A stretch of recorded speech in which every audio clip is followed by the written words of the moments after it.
Spoštovane dame in gospodje, 13. februar 2020, ura 17:50. Nahajamo se, vsem je jasno kje.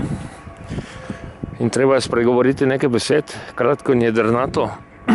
Malo besed z veliko težo o tem, kar se dogaja. In sicer smo spet enkrat več v Sloveniji v tako imenovani politični krizi. Dejansko smo pa mi v politični krizi že več desetletij. In če nam je kaj mar za svojo deželo in iz nje izhajajočo državo, se bomo tokrat pa zadeve res lotili premišljeno, smiselno in predvsem učinkovito.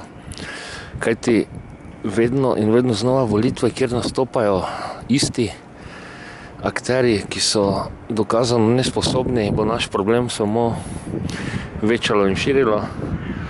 Medtem ko imamo zadosti mentalnega potenciala in intelektualnega še vedno, da si dejansko zastavimo nek model, ki bi bil za to regijo edinstven, revolucionaren v dobrem smislu, ne v uničujočem in predvsem učinkovit.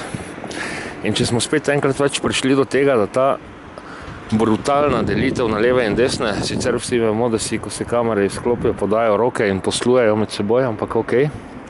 Šov za ljudi mora biti, vodi samo do razpalanja, do neučinkovitosti in potem do problemov za vse nas, bi dejansko morali preiti na nek švicarski model, kjer bi sestavljali koalicije večjih strank, kjer bi predsedniki vlade oziroma tudi predsednice rotirali nekako po ciklu enega leta, se pravi, če bi v koalicijo vstavili 4 stranke, najboljše na volitvah, in vsaka od teh bi imela 1 leto vodenje vlade, ostala leta pa bi se porazdelila na ostale 3, nekako po švicarskem modelu, da bi se izognili tem raztezanjem, tej neučinkovitosti in dobesedno že neki nazadnjaški demokraciji. Mi sicer sedaj tu v Sloveniji imamo navidezno demokracijo, ampak leta je nazadnjaška, ker vidimo, da ljudje, ki me kljub vsem težavam, ki jih imamo za našo deželo mar, lahko samo vse večje in večje frustracije doživljajo, ko spremljajo medije, nemočni so. Vemo, da politika tudi ljudi ne spusti zraven.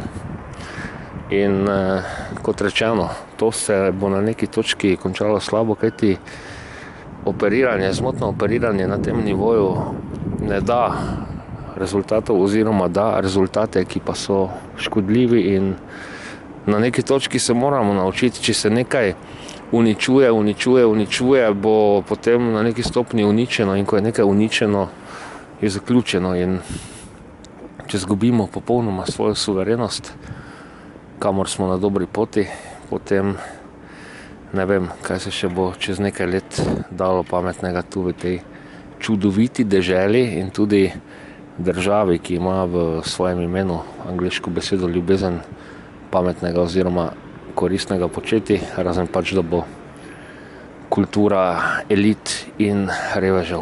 Se pravi, izkoristimo to in naj se od besed pride k dejanjem, in reševanje politične krize zagotovo ni iskanje nove konstelacije znotraj ustaljenega sistema, ampak dejansko cel sistem potrebuje reset in prevetritev, kajti naslednje leto se bliža 30 let samostojne Slovenije.